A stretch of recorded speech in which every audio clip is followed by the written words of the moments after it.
નમો અરિહંતાણં નમો સિદ્ધાણં નમો આયર્યાણં નમો વજ્જાયાણં નમો લોએ સવ્વસાહુણં એસો પંચ નમુક્કારો સર્વ પાવપણાસણો મંગલાણં ચ સવ્વેસિં પરમં હવૈ મંગલમ. દેવ અમારા શ્રી અરિહંત ગુરુ અમારા ગુણિયલ સંત,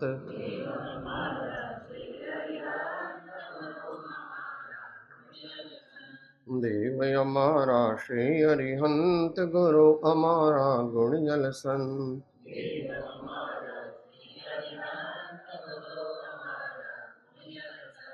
દેવ અમારા શ્રી અરિહંત ગુરુ અમારા ગુણિયલ સંત,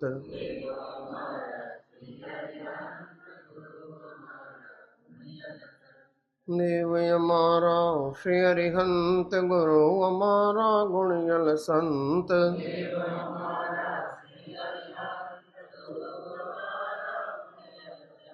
દેવ અમારા શ્રી અરિહંત ગુરુ અમારા ગુણિયલ સંત,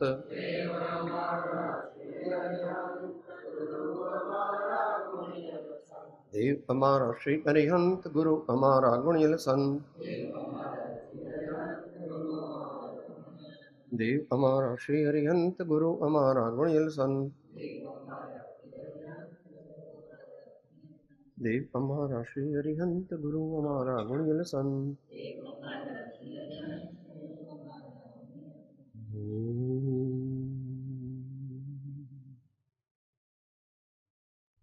અજ્ઞાનતિમિરાંધાનાં જ્ઞાનાંજનશલાકયા ચક્ષુઃ ઉન્મીલિतं યેન તસ્મૈ શ્રી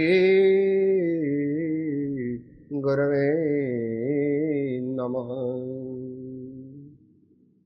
શ્રી પરમ ગુરવે નમઃ.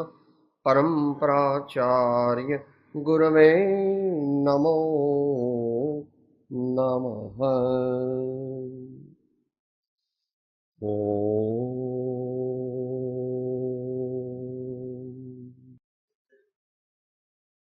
શાશ્વત આનંદની પ્રાપ્તિના માર્ગે આગળ લઈ જવી છે.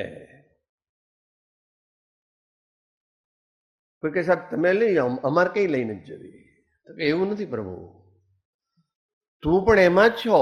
ભલે તું એમ કે સાહેબ માં તો 5-10 બંગલા, 5-10 દીકરા, કરોડો અબજો રૂપિયા, કિંગકોંગ જેવું શરીર અને મારી ચારે બાજુ કીર્તિ થાય તો મારે બરાબર. તો જૂઠું છે એ જીવ. બ્રહ્મામાં તને સત્ય કહું છું, સુખ અંતરમાં છે, બહાર શોધવાથી મળશે. એટલે તને મળશે એમ નહીં, છે જ નહીં. સાચા સુખની વાત ચાલે છે, કાલ્પનિક સુખની વાત તો વ્યક્તિગત છે.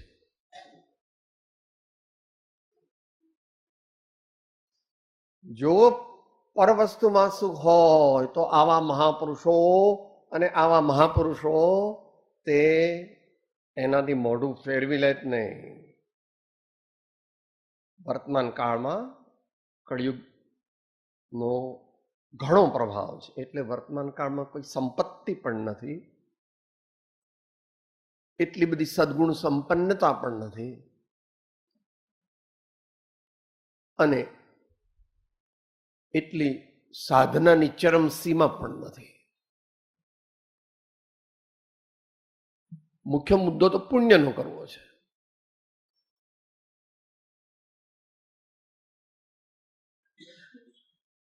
અલ્પ પુણ્યના ઉદયથી જીવ પોતાને કૃતકૃત્ય માને છે, અથવા મનમાં એવું માને છે કે આ બાવા લોકોને શું બિચારાને ખાવા ના મળે, આપણા જેવા રોટલી આપે તો એમનું ચાલે. મનમાં, બહારમાં તો કે મહારાજજી મહારાજજી, અમારા લાયક સેવા હોય તો કહેજો, અમારા લાયક સેવા હોય તો કેમ એવું કરે છે? બંને તીવ્ર મિથ્યાત્મના ઉદયને આધીન છે અને પદાર્થનો અનિર્ણય છે. શું ક્યાં છે એની ખબર છે તો અહીંયા ખબર છે, પણ અહીંયા નથી. અહીંયા ખબર હોય એનાથી મોક્ષ ન મળે. મોક્ષ એટલે આનંદ, બોધિ સમાધિ પરિણામ શુદ્ધિ. બોધિ સમાધિ પરિણામ શુદ્ધિ.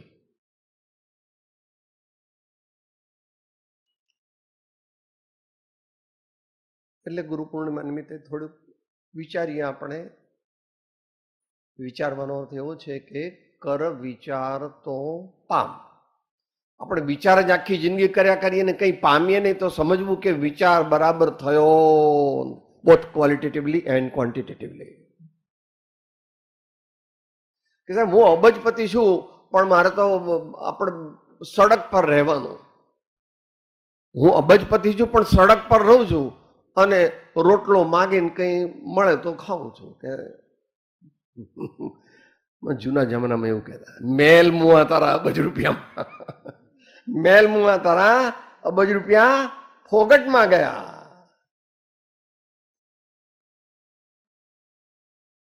રાડ પડે રજપૂત છુપે નહીં, ચંદ્ર છુપે નહીં બાદલ છાયો, ચંચલ નારી કો નયન છુપે નહીં, જોગી છુપે નહીં ભભૂત લગાયો. કદાચ છુપો રે છુપો રે છુપો રે, પણ કોક તો ઓળખી જાય, કોક તો ઓળખી જાય એને.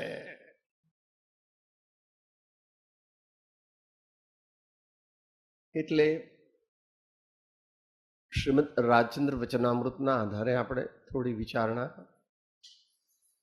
આમ તો એમણે પોતાના આત્માના સમુચ્ચય અધ્યાત્મ વિકાસની મુખ્યતાથી આ પદ રચેલું છે, પણ ક્યારે રચેલું છે એવું કંઈ જાણવા મળતું, એની કોઈ ડેટ આપણને જાણવા મળતી. વળી થોડું ગંભીર પણ છે. દરેકને એમાં રસ આવે કે ના આવે, આપણે એને થોડુંક ડાયલ્યુટ કરીશું, છતાં પણ થોડું પોતે તો ખેંચાવવું પડે, થોડુંક પોતે તો ખેંચાવવું પડે. આપણને ગમે અને આપણને સમજાય એવી બધી ભગવાનની વાણી હોવી જોઈએ. સાહેબ મને ગમે એવી ભગવાનની વાણી હોય તો ભગવાનની વાણી જ ન કહેવાય. દિવસ ગવાયા રાત કે ઓર रात गवाई सोई के हीरा जन्म अमोल था कौड़ी बदले जाए.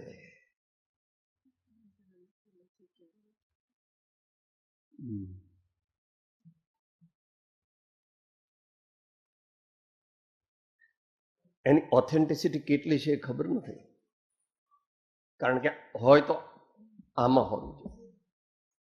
આ બધું પ્રશંસનીય છે, આમાં જે હોય એને આપણે ફર્સ્ટ આપવાની પ્રાયોરિટી. એનીવે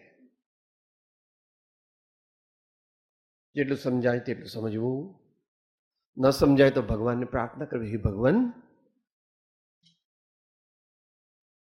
મારા પાપ વિકારો, મારી ખોટી માન્યતાઓ, મારો ઊંધો રસ્તો એ એમાંથી મને મુક્ત કરો.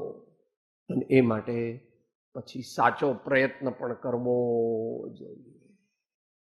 સબસે શબ્દ મૂક્યો છે, તનસે મનસે ધનસે એટલું તો આપણે કરીએ છીએ થોડું ઘણું, કે સાહેબ સબસે એવું તો મને ન ફાવે, સબસે એવું તો મને ન ફાવે, કે ફવડાવવું પડશે.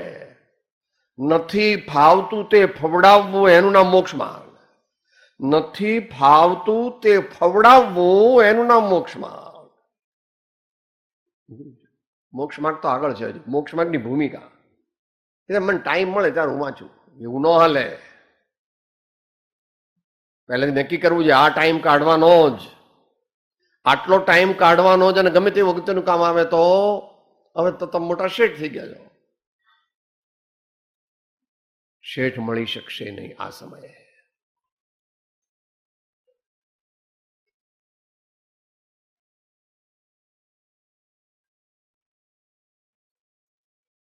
પદાર્થનો અનિર્ણય ટળ્યા વિના સાક્ષાત મોક્ષ માર્ગ મળે નહીં. 254 નો છેલ્લો મુદ્દો.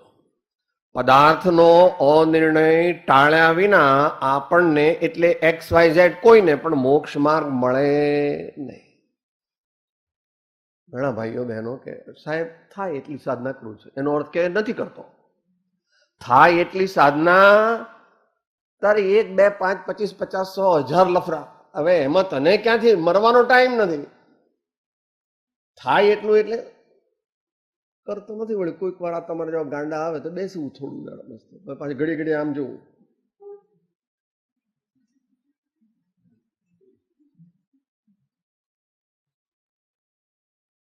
શરીરનું ભાન ભૂલાઈ જાય, વાણીનું ભાન ભૂલાઈ જાય, વિચારોનું ભાન ભૂલાઈ જાય, એક તુહી લગન લાગે તો આ માર્ગ, આ તત્વ, આ દુનિયાનું સર્વોત્કૃષ્ટ પદ ક્રમે કરીને મળે. એ પણ નિર્ણય હજુ થયો નથી. એ 254 બંને મુદ્દામાં આવે છે. આ લોકની હેલ્પ પણ શુભેચ્છા, અને છેલ્લો મુદ્દો જે હમણાં આપણે વિચાર્યું તે પદાર્થનો નિર્ણય. આમ તો શરૂઆતથી જ આપણને કહેતા આવ્યા છે.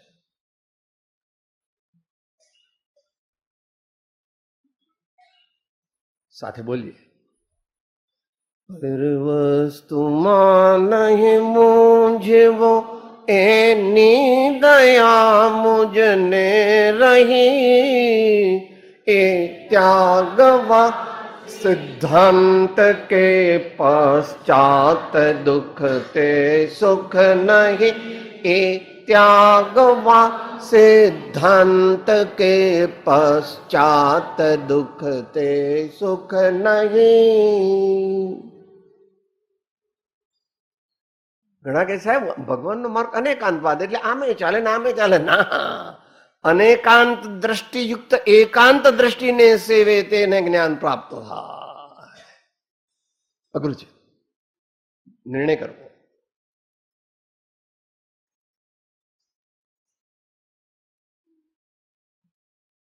जिस नहीं से कहा जाता है उस नहीं से वैसा ही है. तीन काल तीन लोक में ऐसा है. इसको कहते हैं निशंकित्व. इस अपेक्षा से जो कहा जाता है वो इस अपेक्षा से तीन काल ऐसा ही है.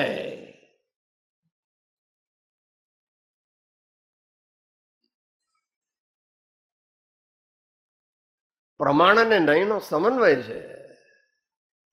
પ્રમાણ એટલે સામાન્ય જ્ઞાન, અને નય એટલે એક બાજુથી કહેલું કે સાહેબ ભગવાનને કોક વાર વિકાર થાય ખરો, એમાં હું ન થાય કે કેમ ન થાય. અનંત વીર્ય પ્રગટ કરેલું છે, નિર્વિકલ્પ અને નિર્બીજ સમાધિ સિદ્ધ કરી છે, અને કોઈ પણ ઘાતી કર્મનો ઉદય પણ નથી. માટે ભગવાનને કોઈ દી જરા પણ વિકારનો અનંતાંશ પણ થાય. એટલે તમારે તો અનેકાંતમાં તો કોક વાર આમેન થાય, એમના અનેકાંત નથી, સમજ્યો નથી. એના ઘરનો અનેકાંત લઈ આવ્યો છે.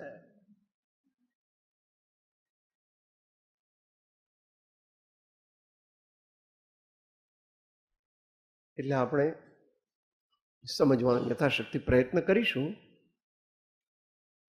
વચ્ચે પ્રશ્નોત્તરી ન રાખીએ અત્યારે, પછીથી રાખીશું અનુકૂળ થાય તો. શ્રીમદ રાજચંદ્ર વચનામૃત,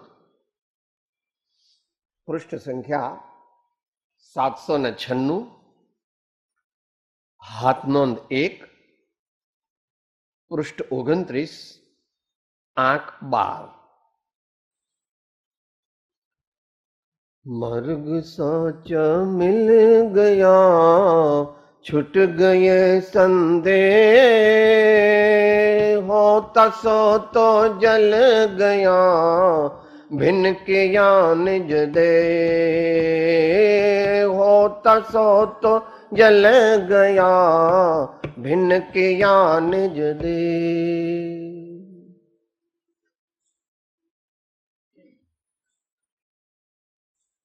ધીરજ રાખવી. ન સમજાય તો પણ ધીરજ રાખવી. જીવના અનધિકારીપણાને લીધે તથા સત્પુરુષના યોગ વિના નથી સમજાતું તો પણ તેના જેવું જીવને સંસાર રોગ મટાડવાને બીજું કોઈ પૂર્ણ હિતકારી ઔષધ નથી એમ વારંવાર ચિંતન કરવું.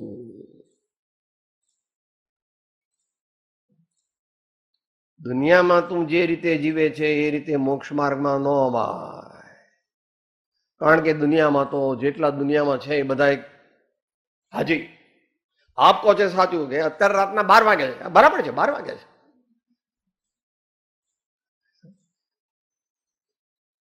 જ્ઞાનીના ધાકડે ધાકડ પ્રાઇમા ફેઝી માને તો પછી જ્ઞાની એની યુક્તિ આપે, ન્યાય આપે, શાસ્ત્ર આધાર આપે, પોતાનો અનુભવ આપે.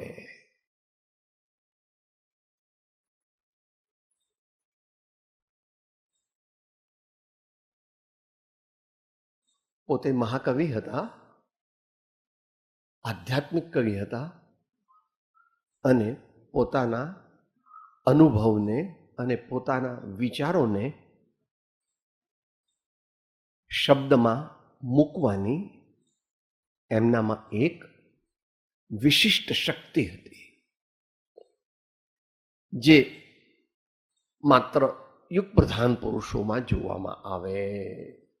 બધા મહાપુરુષો વંદન યોગ્ય છે, પણ આવું જે હોય ને બહુ શાસ્ત્ર ભાષામાં એને સૂત્ર કરતા કહેવામાં આવે છે. શાસ્ત્ર ભાષામાં એને સૂત્ર કરતા કહેવામાં આવે છે.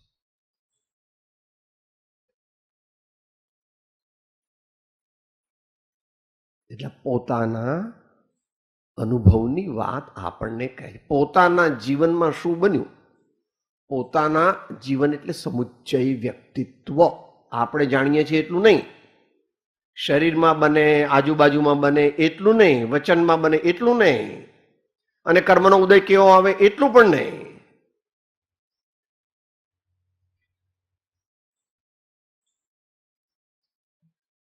આત્મામાં શું થયું, મારા મૂળ સ્વરૂપમાં શું થયું. સંગ ત્યાગી, અંગ ત્યાગી, વચન તરંગ ત્યાગી, મન ત્યાગી, બુદ્ધિ ત્યાગી, આપા શુદ્ધ કીનો હૈ.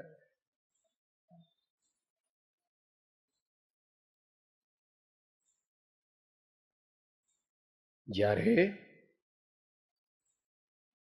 કોઈ પણ તથારૂપ મહાપુરુષને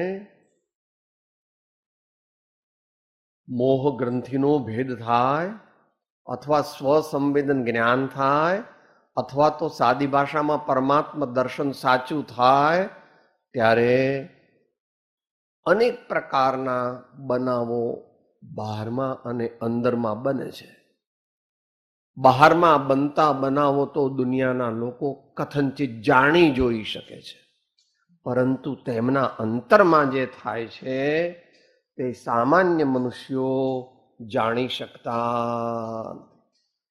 પણ જો ઉત્કૃષ્ટ મુમુક્ષુપણું પ્રગટ કરીએ તો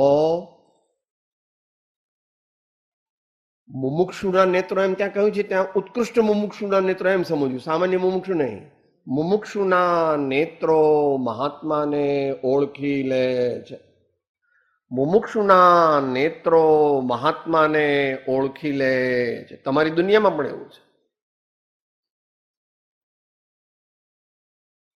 બહુ મોટા સિનિયર કન્સલ્ટન્ટ હોય ને, એ તમે જેવા એમના કન્સલ્ટિંગ રૂમમાં દાખલ થાવ ને ત્યારે એમને નિદાન તો મળી ગયું, સ્પોટ ડાયગ્નોસિસ. તમે જે રીતે તમારું માથું છે, તમારા હાથ પગ છે, તમારું શરીર છે, તમે ચાલો છો, તમારી આંખો છે, હજુ કંઈ પૂછ્યું નથી કે શું રોગ થયો તમને. સિક્સ્થ સેન્સ એમને પ્રગટ થઈ છે. શેમાં? મેડિકલ સાયન્સમાં. મેડિકલ સાયન્સમાં, શરીર વિજ્ઞાન.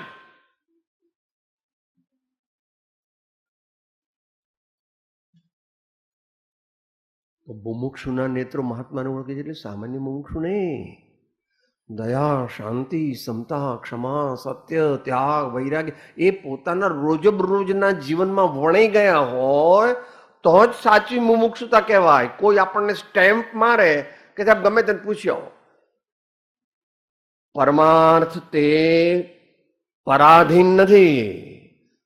પરમાર્થ તે પરાધીન નથી. ભગવાન મહાવીરને કેવળ જ્ઞાન પ્રગટ્યું તો પછી કે આ બધાને પૂછ્યા, પરમાર્થ પરાધીન નથી.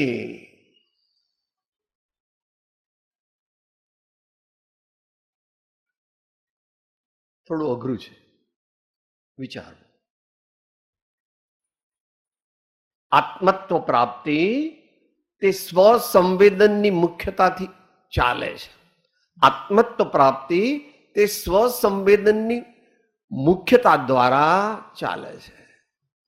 કે કોઈ જે જ્ઞાની છે કે નહીં આપણને ખબર શું પડે? કે ખબર ન પડે. તને ખબર ન પડે અને દુનિયાને પણ ખબર ન પડે સામાન્ય રીતે. કારણ કે દુનિયા ऐसा ही है. झूठा नहीं बुरा नहीं लगाना. दुनिया दीवानी है, दुनिया मोहाधीन है, दुनिया मोहांध है. दुनिया कहे वो सच्चा नहीं है. सर्वज्ञ ने जो अनुभव किया है और उनकी वाणी गणधरादि आचार्य महापुरुषों ने जो झील करके शब्द रूप में हमें दी है वो परमार्थ है, वस्तु का स्वरूप उन्होंने सब बताया है, मगर लिखा नहीं. क्योंकि भगवान ने तो दो ही पुरुषार्थ लिखे, धर्म और मोक्ष. अर्थ और काम रूप पुरुषार्थ को पर उन्होंने अपनी कलम चलाई नहीं है.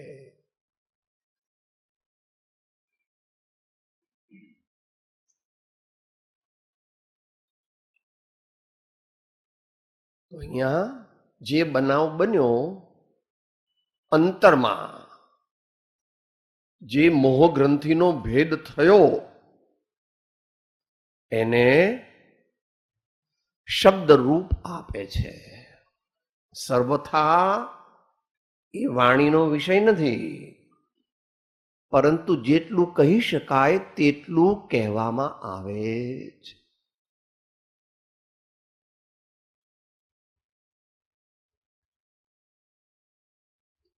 ભગવાને પણ એવું કીધું. પોતે કહેવા બેઠા સમયસાર ત્યારે પહેલા કહે છે સર્વસિદ્ધ ભગવંતોને નમસ્કાર કરું છું. સિદ્ધ ભગવંતો કહેતા બધાને સમજી લેવા, પંચ પરમેષ્ઠી.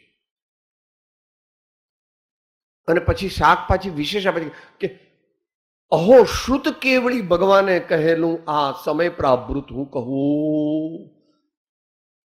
આઈ am narrator, I am not the author. છે તો ઓથર, પણ શું કહે છે? I am a narrator. શું કહે છે અહીંયા?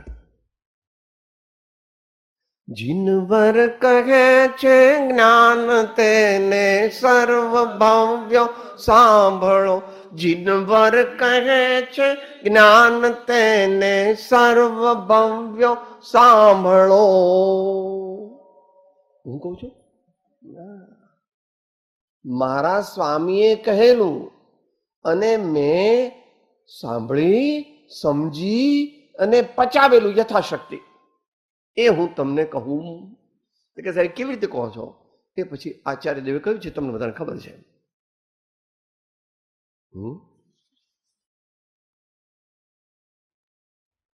આગમથી, સુયુક્તિથી, શ્રી ગુરુ ભગવંતોના કૃપા પ્રસાદથી અને પ્રચુર સ્વસંવેદનથી એમ કહું છું.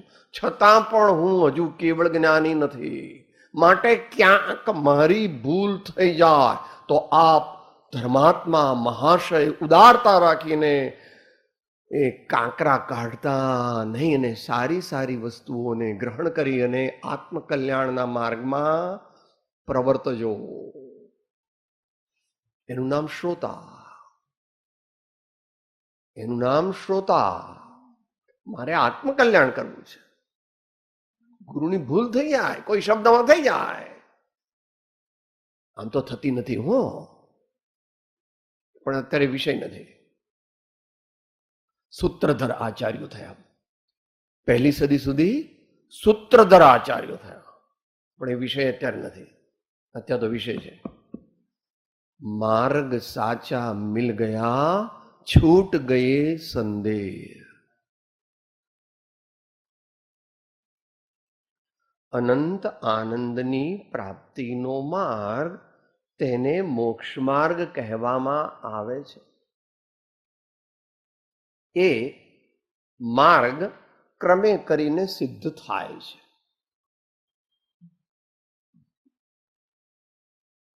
ભલે તમે લિફ્ટ રાખ્યું છે અને 38મા માળે પહોંચો છો, પણ પસાર તો થવું પડે છે. પહેલા, બીજા, ત્રીજા, ચોથા એમ કરીને 38મા માળે પહોંચી ગયા, પણ ખરેખર તો તમે ચડ્યા છો 1 2 3 4 5 6 7. એમ મોક્ષ માર્ગ તો પૂર્ણપણે 14મા ગુણસ્થાનના અંતે પ્રાપ્ત થાય છે સિદ્ધાંત પદ્ધતિથી, અને 13મા ગુણસ્થાને અધ્યાત્મની અપેક્ષાએ પૂર્ણપણે પ્રગટે છે. અત્યારે તો બંને નથી, તો શું કરવું? તો કે એનો જેટલો છે એટલો પણ તું બેર કરી શકે એમ નથી. અત્યારે જેટલો મોક્ષ માર્ગ છે એટલાથી ઉપજતું જે અતિન્દ્રિય આનંદનો પૂર, એ પણ તું પચાવી શકે એમ છે.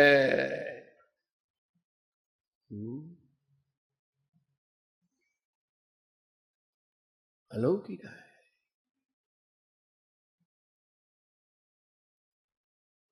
રામબાણ વાગ્યા હોય તે જાણે, રામબાણ વાગ્યા હોય તે જાણે.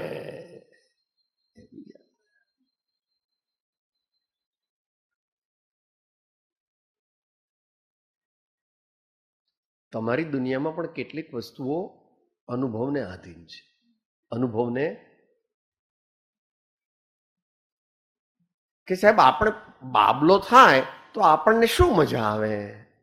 કે એ તો બાબલો તને થાય તો તને ખબર પડે કે માતૃત્વ શું છે. એ બધું ચોપડીમાં તો વાંચે, બધું ઘણું બધું વાંચે, પીએચડી એના પર કરે, થીસીસ લખે, મધરહુડ પર થીસીસ લખે. જો કે અત્યારે માતૃત્વ એવું ઓછું રહ્યું છે બહુ, પણ છે ખરું, થોડું ઘણું છે. દેશકાળ પ્રમાણે બધું વિપરીત છે તો છે. તેથી માતૃત્વ પોતે હીનતાને પામ્યું નથી. માતૃત્વનું અનુભૂતિ અને માતૃત્વનું વ્યક્તિત્વ, એટલે માતૃત્વ શું છે એ કહેવાની શક્તિ ઓછી થઈ ગઈ. કારણ કે એવું સાચું માતૃત્વ પણ રહ્યું. ખોટું ન લગાવડું બહેનો, એટલે પિતૃત્વ પણ એમાં જ આવી ગયો.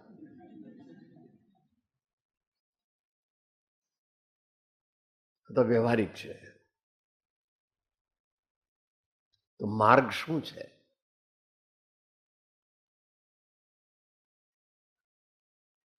આચાર્ય મહારાજે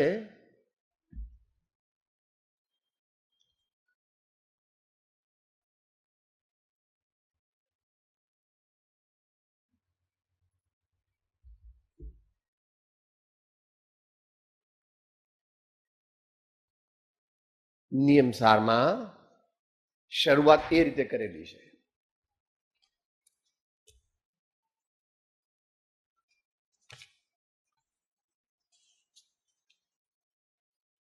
ગુજરાતી લઉં છું. 3જી ગાથામાં હું શું કહેવાનો છું?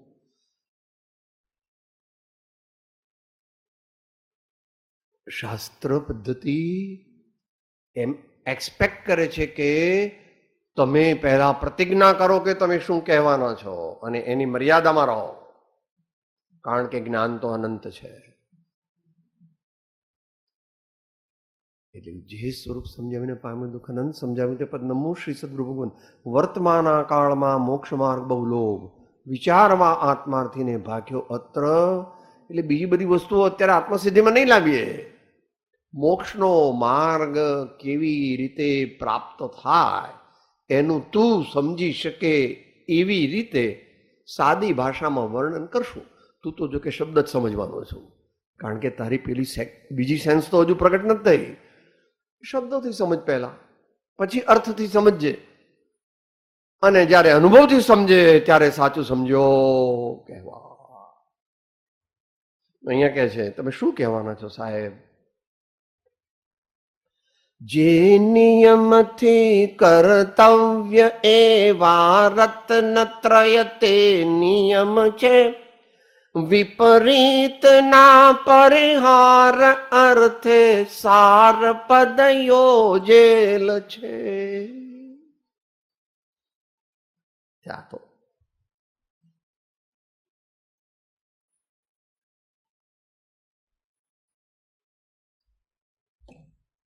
તમે ઘઉં વીણો પછી કોઈની દેન છે કે જરા પણ કંઈક કાઢી શકે? સાહેબ હજુ સુધી બન્યું નથી એવું. 50 વર્ષ થઈ ગયા. હું ઘઉં વીણું પછી નાની કાંકરી, મોટો કાંકરો, કસ્તર, કંઈ પણ સડેલો દાણો કોઈ કાઢી ન શકે. ઓહો, આટલો બધો તમને વિશ્વાસ છે? આચાર્ય કીધે સા વિપરીત ના પરિહાર અર્થે સાર પદ યોજેલ છે. મારી બુદ્ધિ પણ અલ્પ છે, મારો અનુભવ પણ અલ્પ છે, વળી તમારો તો નહીવત છે. એટલે હું જે કહેવા માંગુ છું એ રત્નત્રય રૂપી ધર્મ, જેનાથી આત્માને સમ્યક દર્શનની, સમ્યક જ્ઞાનની, સમ્યક ચારિત્રની પ્રાપ્તિ થાય. એમાં મુખ્યપણે તો એ મુનિપણનો ઉપદેશ કરવાના છે. છતાં પણ શરૂઆતમાં એમ કહેશે, કારણ કે મુનિપણું એ પણ સમ્યક દર્શનને આધીન છે. હમણાં કીધું ને તમે, આત્મજ્ઞાન ત્યાં મુનિપણું, પણ આધીન છે પણ એટલું નથી. આધીન છે પણ એટલું નથી, કારણ કે એનાથી ઘણું આગળ છે. સમ્યક દ્રષ્ટિ હોય તો 4-6 મહિને, 12 મહિને આત્માનો અનુભવ થાય, સામાન્ય સમ્યક દ્રષ્ટિ હોય તો. અને મુનિ હોય તો ઓછામાં ઓછો 3 વાર તો અનુભવ થાય, ચરણાન યુગની અપેક્ષાએ.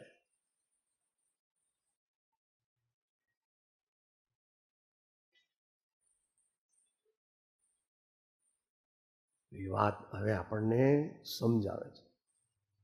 માર્ગ સાચા મિલ ગયા, છૂટ ગયે સંદેહ.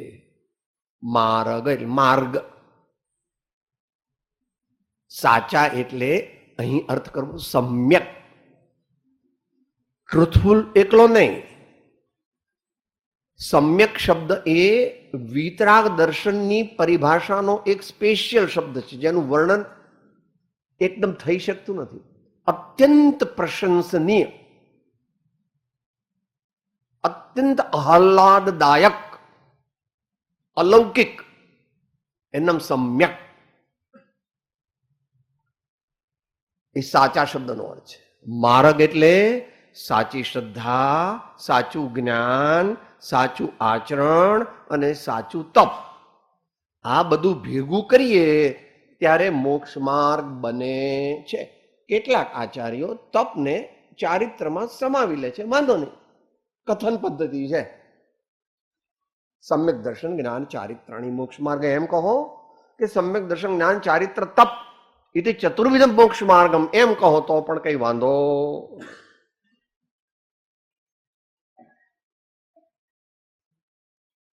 સાચા અને મિલ ગયા. ભૂતકાળ છે કે વર્તમાન કાળ છે કે ભવિષ્યકાળ છે? મિલ ગયા. વર્તમાન કાળ ને કેવી રીતે કહેવાય?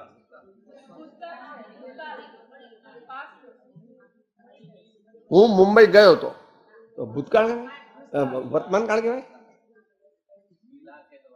મિલ ગયા ને મિલા એમ કહે તો પણ ભૂતકાળ સામાન્ય. मिल रहा है, मिलता है, वो वर्तमान आएगा.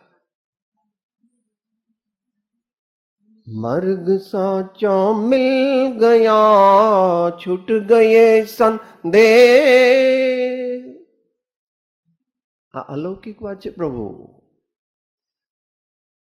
તારા બધા કોમ્પ્યુટર ને તારા બધા સ્પેસ સાયન્સ ભેગા થાય અને અબજો ઘણો થાય એનાથી, તો પણ આવું જ્ઞાન આ વિશ્વમાં ક્યાંય છે? જ્ઞાન એટલે માર્ગ આખો.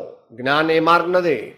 સાચી શ્રદ્ધા, સાચું જ્ઞાન, સાચું આચરણ અને ત્રણેયની એકતા થાય તો માર્ગની સિદ્ધિ છે. એકલું જ્ઞાન તે શુષ્ક જ્ઞાન છે, એકલી શ્રદ્ધા તે અંધશ્રદ્ધા છે, અને એકલું ચારિત્ર તે બાહ્ય ચારિત્ર છે.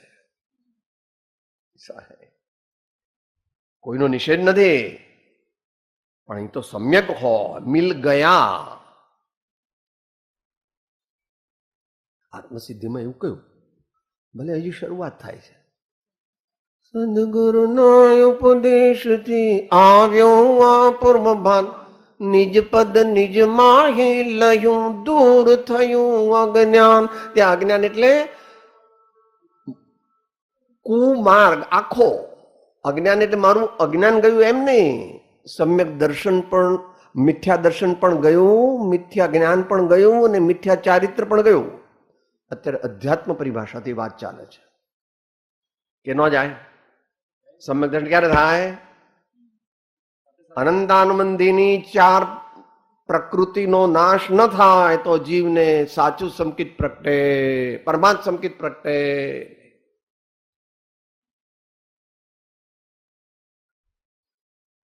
ઉતાવળા માટે આ મોક્ષ માર્ગ નથી.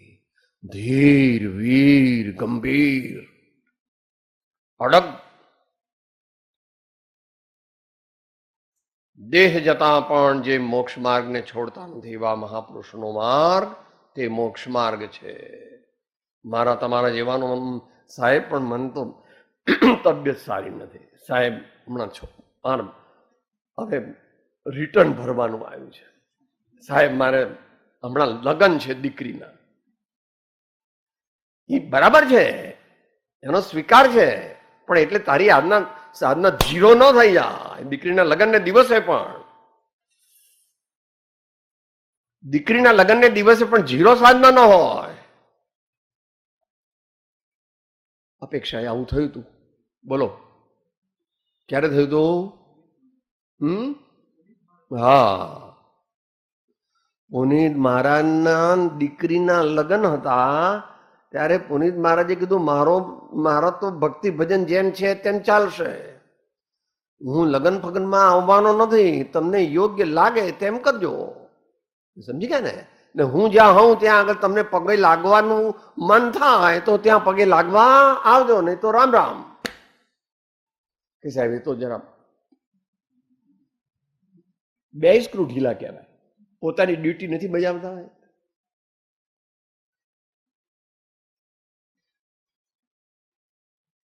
એમને માટે DUTY IS DIETY એવું હતું. DIETY IS ड्यूटी, मेरे स्वामी का गुणगान करना और उसके द्वारा मेरी चित्तवृत्ति को शुद्ध करना, ये मेरा कर्तव्य है. ये पहले से फिक्स हो गया है तो मैं तो जाऊंगा. आपको आशीर्वाद देने में कोई दिक्कत नहीं है, आ जाइए तो आशीर्वाद मिल जाएगा. બધા આવું ન કરી શકે. મોક્ષ માર્ગ પણ બધા ન પામી શકે. પામવાની શક્તિ છે, પણ સાહેબ ઠીક, હવે આવું તમને તમારા જેવા ઉલ્લુ ભગવાન મહાવીર શું આમાં હું આવો બંગલે તો ખબર પડે. આ જીવ પૂતગલાનંદી છે, અનંત સંસારી છે. એમ કે ભાઈ ભગવાનની આત્મામાં સમજણ નથી પડતી, જય પ્રભુ, તો બરાબર છે, પણ આ તો હજુ પોતાની વાતને ભગવાનની વાત સાથે સરખાવે એવો મહાદુષ્ટ છે. સમય તો રોકે છે આપણને. ઇન્ટ્રોડક્શન થઈ. માર્ગ સાચા મિલ ગયા, તો માર્ગ અને સાચા એટલું આપણે વિચાર્યું, મિલ ગયા એ હવે આપણે યથા સમયે વિચારીશું.